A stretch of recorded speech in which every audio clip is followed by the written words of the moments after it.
What an absolute crazy last few hours. We hear that Israel is wanting to start the third temple, which is, that's kind of biblical there. That can be end time situations. We hear that Trump and Putin are going to be meeting this next week. Big deals. The average house costs $500,000 in America. $500,000 in America. What have we done to our population? What we've done is we've taken advantage of people, spent way too much money, and now we're having to live with the repercussions of that. And I think our youngest Americans will struggle because of it. Also, did you know that ChatGPT just offered their services to American government? Now, remember, Grok just got a contract with Department of Defense. ChatGPT comes in and says, we'll do every contract with the government for just $1. Isn't it amazing how this AI company wants every aspect of the government, and they're willing to give it, cost themselves millions upon billions for $1 just because it gives them rights and information and data. Is this a good or bad thing? Then lastly, we'll talk about a doctor saying the same thing. He warns that AI will be taking his job. He says a doctor that's in debt, in piles of debt, who tried his hardest to get through school. He says AI is telling me more and doing more for my patients than what I can. And he says, sad to say, we're losing our jobs. Let's dive into all these stories today and a few more. This video starts right now.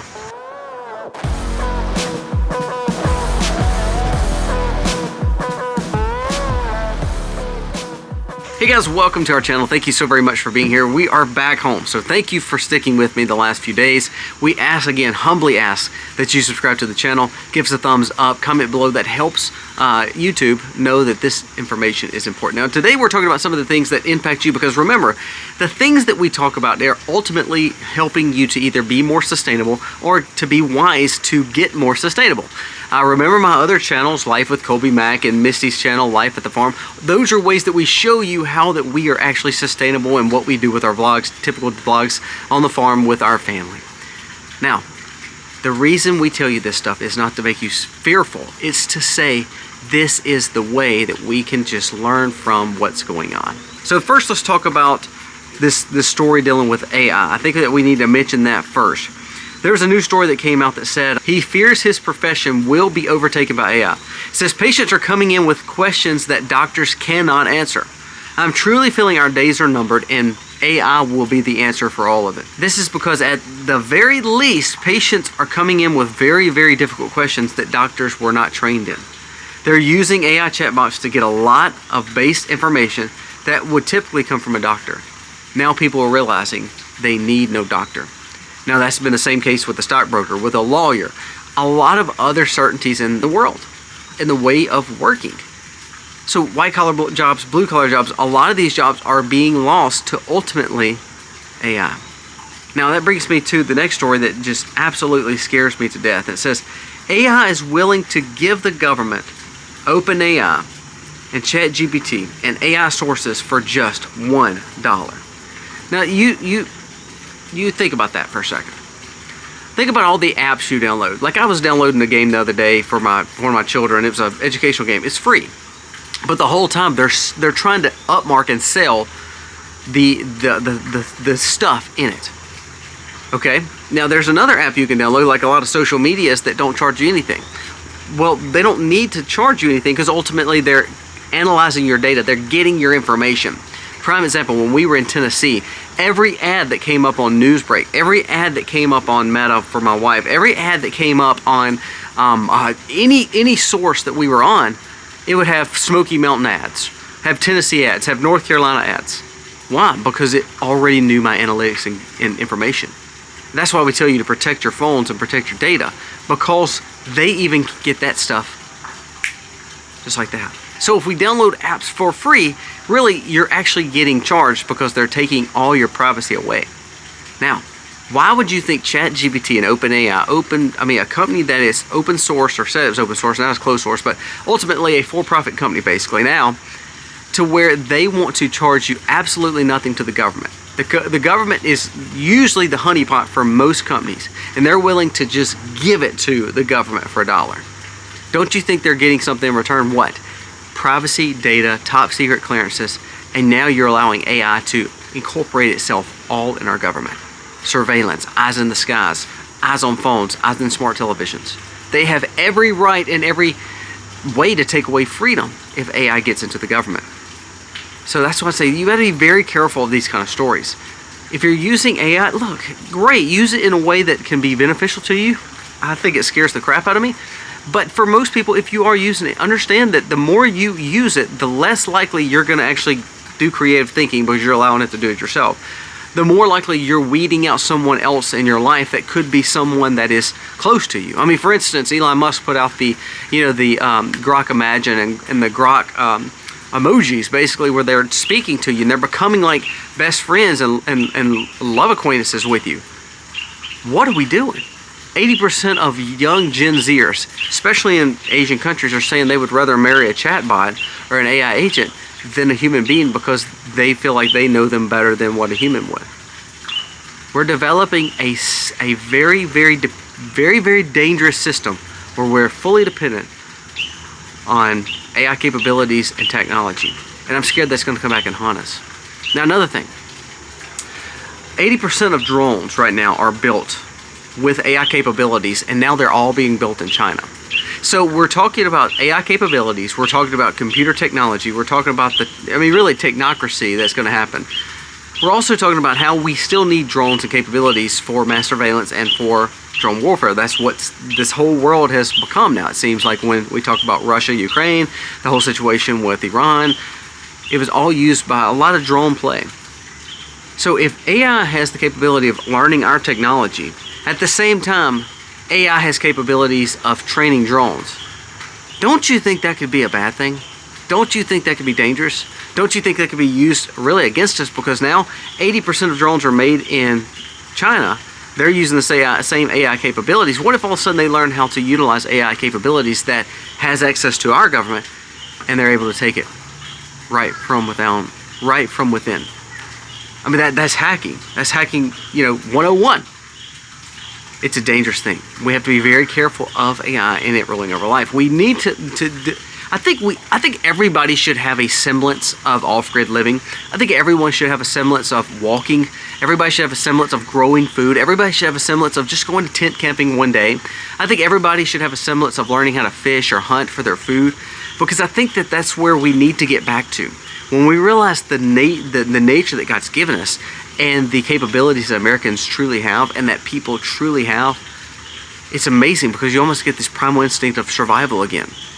But when we allow government and AI and all of this technocracy to replace all that, then we become lazy, worthless, and completely dependent on someone else to do it for us.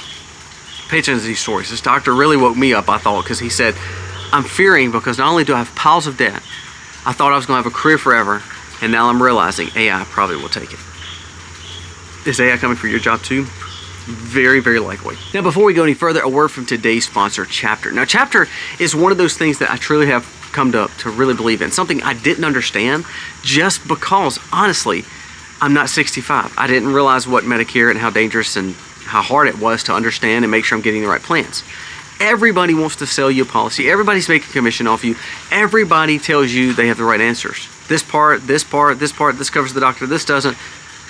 And then my parents started getting to be 65. My dad turned 65, my mom turned 64. And all of a sudden we realized that this is an important topic. You know what I learned? Is that Chapter comes alongside you and they don't try to make money off of you. It costs you nothing to actually use their service. They're advising you for the best plans out there. When I learned that there was no true biases in what they were saying and what they're trying to help you with, then you start saving money. Chapter saves the average American $1,100. So if you're 65 and older or about to be, look to Chapter to be your advisory, to help you, guide you, and make sure you're getting the right plans that best fits you. Check with Chapter today. We need to save all the money we can, and Chapter is a big part of that. Remember, they're not trying to sell you. It costs you $0. Call the number below. Let Chapter help you. Listen to this next story. Average starter home price in America is $512,000. With current interest rates, your mortgage payment would be around $4,100. That's more than most people make in a month, by the way. Total paid for 30 years would be $1.4 million. So if you bought a house for well overpriced, $512,000, you paid the interest as of today for 30 years, $1.4 million, you would triple your house cost. Your home costs $512,000, and then all of a sudden the interest made it 1.4. That's not the American way. Until we realize that the more that we allow debt and interest and inflation hit our economy, the more we allow our Congress just to keep spending, the less likely the next generations will ever buy anything. They can't afford it. They can't afford it. I mean, for instance, my first house was $60,000. Now, I'm not that old. I'm only 37. So my first house at 18 years old, I bought for $68,000. 2 bed, 1 bath, right in downtown area. Not the prettiest house. It was just an old home, and we fixed it up and loved it.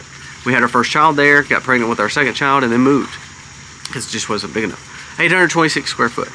At that time, we paid like, $60, $70 a square foot, and we're like, man, that's crazy. That's highway robbery. Now, you have cars that are costing $95,000 to $100,000 that lose value as soon as you crank it up and put 1 mile on it.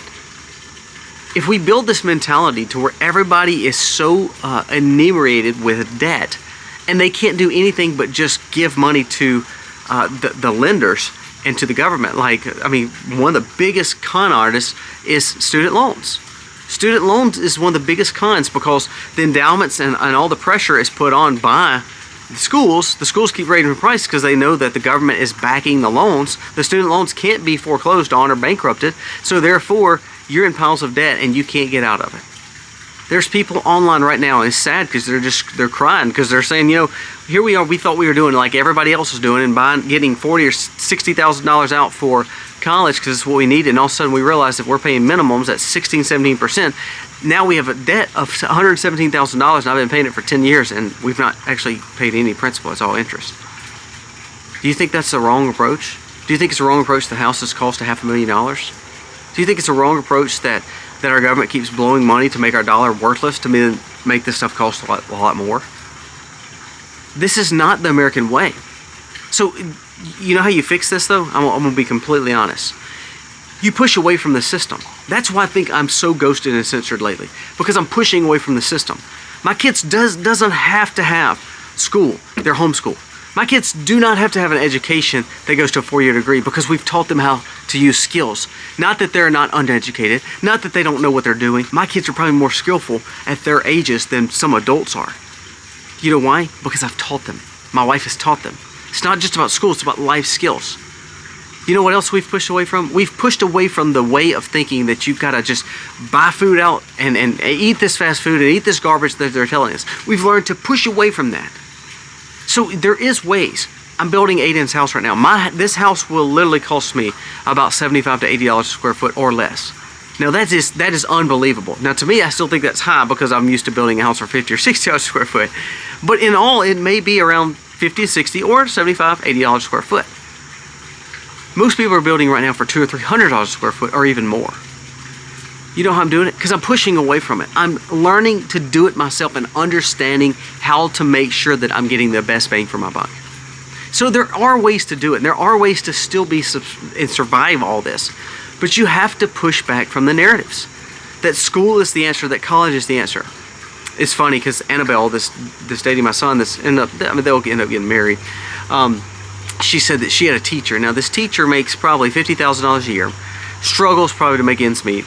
Went in debt to go to school like normal, and this teacher is just hounding on her to do school and go to school and make more of yourself and go to 4-year degree, borrow money. That's okay because you're going to be able to pay it back. Now you just listen to the doctor's story that the doctor just said, I'm not going to make it. I can't make it. I borrowed all this money and AI's going to take my job. The slave is always in debt to the lender. You become a slave to this whole system. Dependency. Please push back from that. Don't be caught up in all that. Please push back from the narrative. Because if you push back from the narrative and you're different, I promise you, people are going to start noticing and they're going to say, oh wow, I see there's something there. Something truly is happening. And I see that people are wanting something different. That comes spiritually, that comes physically, that comes mentally, and that becomes emotionally. We have to push back from what the world's telling us because they don't have the answers. What has any president or Congress or any government official or any taxation or any borrowed money actually done for you? Truthfully, maybe 5% good, 95% bad. Truth. There was a new story that came out yesterday. It says the Temple Institute declares that it is time to build as road signs pointing to the future of temple go up around Israel. Now, you know, this big push of taking over Gaza, and we're not going to get into that discussion today with Israel and Gaza, but the more land and the more power that they end up owning, as Christians, we look to signs, we look for wonders, and again, as a Christian, I do believe the Bible. And so therefore, when I think about, you know, the Jews and the Jewish people and the culture there, you know, we may not understand, and we may not think that Netanyahu is the one that's going to actually be the chosen one, nothing like that. But as Christians, we do believe that there is a part of Israel that is going to play in the future, the Jewish people of that time. I do believe that. Now, some Reformed theology doesn't believe that, but truthfully, I believe that. I believe Israel will play a big part in the future, because biblically, I believe that's what Revelation says. I want to read this story. It says, what we're seeing is the signs of a new temple getting ready to be built. Now, you know, remember last year and the year before, we started talking about the red heifers and how they're getting ready, how they started getting the grounds, how they started getting to certain places in Jerusalem, trying to find the right ones. We saw that a lot of the synagogues were getting ready for this. We see that the power structure over there is changing. And so now this article comes out, and this is from August 5th. It says, it's time for the future temple to be now. It's time for us to build the temple.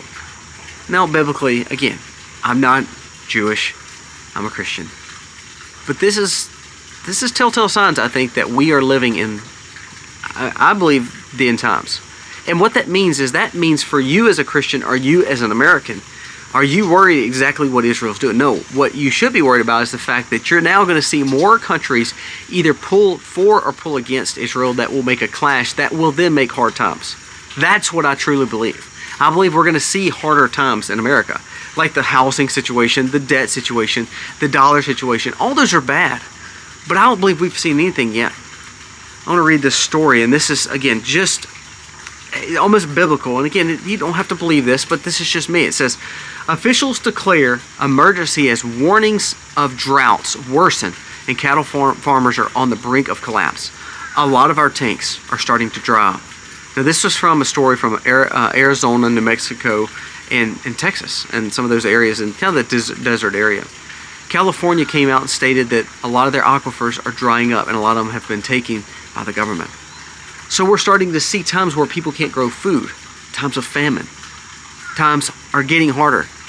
There was an interview done with a Gen Zer that's 20 years old, and he says, there's no reason for me to buy a house or buy a car because I can't afford it.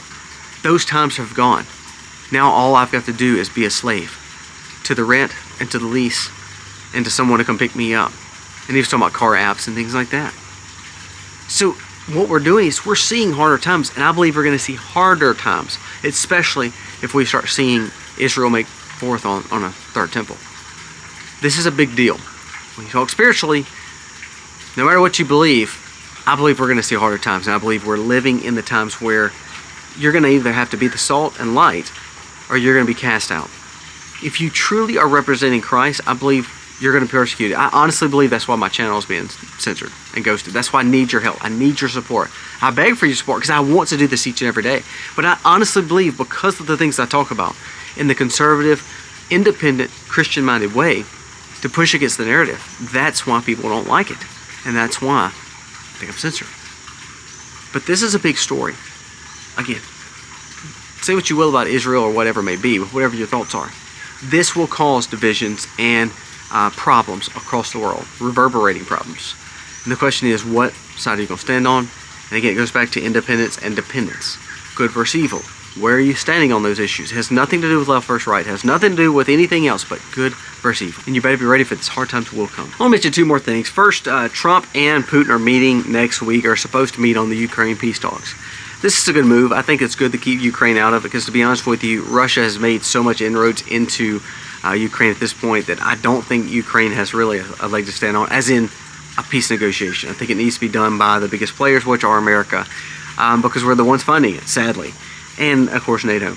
So I think this is a good move. It says President Donald Trump has announced plans to meet with Russian President Vladimir Putin as early as next week to address the war in Ukraine. The meeting aims to broker peace and could include President Zelensky in subsequent talks, but it was latter thought of that. White House and Kremlin officials say they can burn preparations focusing on halting the conflict through dialogue. I think this is a great move. We want to see peace. And I think getting the tone down on the World War III talks, the nuclear talks, is a good thing. I know everybody wants to play chicken, and I know this stuff probably won't happen, but it's like, why even talk about it?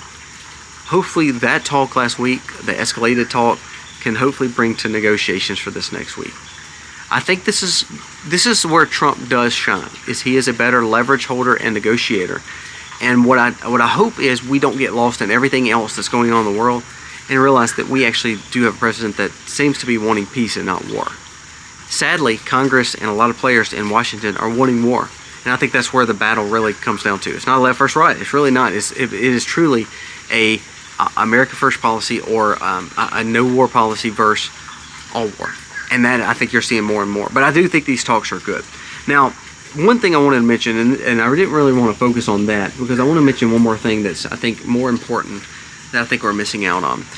This is a story, and I'm going to end with this story, but it says, this is from Mario in the Fall. It says, the internet's about to be 90% fake, and you won't even notice. It says, by 2026, up to 90% of online content could be AI generated. And no, you probably won't even be able to tell. Fake news, fake faces, fake voices, fake everything. Deep fakes are the creepiest thing. And guess what? It will cause for propaganda, scam bait, and chaos fuel. Detection models, most of them, don't work. They won't be able to detect if something's real or not. And by the time they would, it'd be too late. Now, why do I bring that up with the Trump story? You know, Misty brought up a picture yesterday. She was laughing. It was a meme, AI-generated image of Barack Obama, and he was in, like, cuffs, and they were going to jail, you know, all that kind of stuff. And it wasn't her. Somebody else did it. We laugh at that now. But I believe we're going to see a time where it's not going to be jokes anymore. And that when we talk about peace negotiations, we talk about world and nuclear, if 90% of our internet and who we speak to and what we see on television could be fake, then how do we actually know what's real and what's not? And what I mean by that is this. What if all of a sudden, quote unquote, Trump or Putin came out and said that they're going to release the nukes?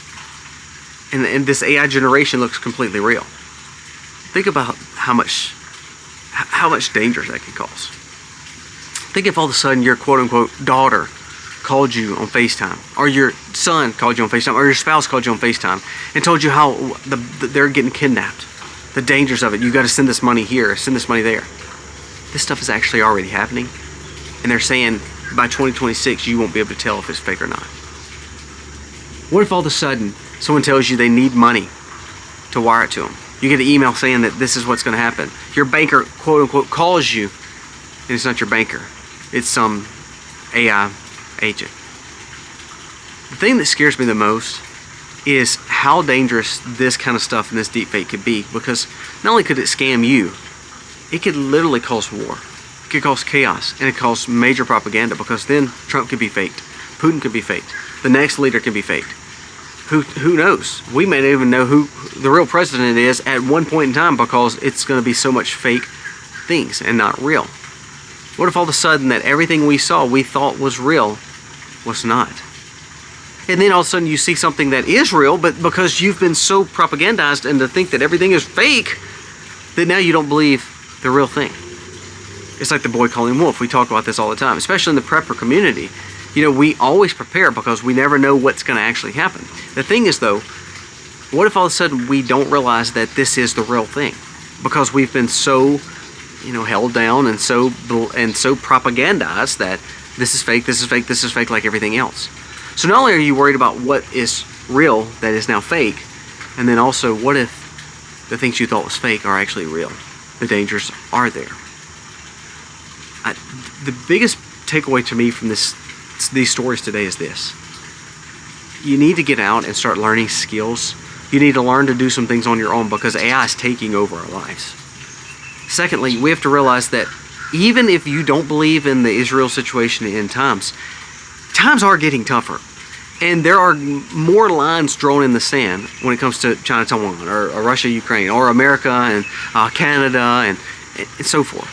I mean, there's a new story over in Nova Scotia where they're not even allowing people out of their homes because they're worried about fires to break out. No fires at all, but they're worried that fires can break out. So you cannot even walk legally on your own property, private or public. They're locking you in your homes. We're getting to a time where what's real, what's fake, who's good, who's evil, and you don't know the difference because you don't know what's real and what's not. I told my wife yesterday, it's almost like if you're not sitting here with me talking to me, how do we ever know that it's you on the other side of the phone unless you have some kind of keywords that only you would know that you would not discuss with anyone? That's the dangers that we're living in. Hard times are coming, guys. Always make sure that you are being independent, learning skills, finding sustainability, and ultimately living for Christ. That is the most important. Thank you again, and please share this content. Subscribe to the channel. Thanks again. God bless. Yeah.